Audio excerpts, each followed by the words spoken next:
رهبر دینیمون که رهبر حکومتیمون هستش اعلام میکنن که امروز بیاید.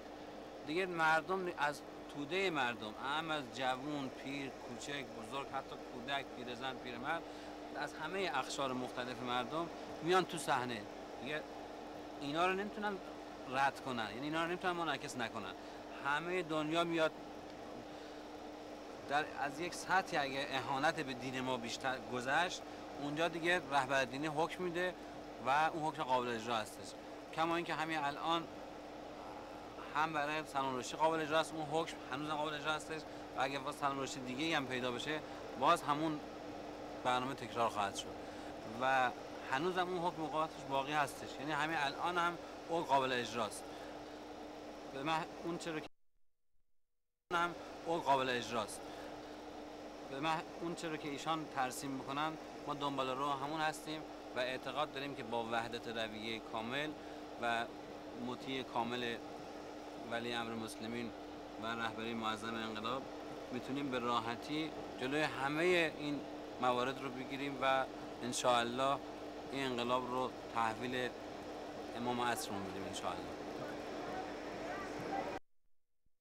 100 تا مسافر 98 تاش این موضوع رو رعایت نمی‌کنن، یعنی به اون مسائل شرعیاتی که اسلام براشون گذاشته و مسلمون هستن قلباً ایمان ندارن. یعنی اگه قلباً ایمان داشتن خب رعایت می‌کردن، هیچ فرقی نمی‌کرد که شما حالا چند کیلومتر اونورتر باشید یا چند کیلومتر اینورتر.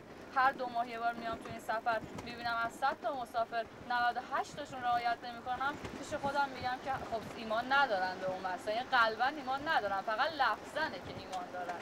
خب اونم که اگه تو ایران رعایت میکنن فقط به خاطر مجازاتیه که براش در نظر گرفته شده.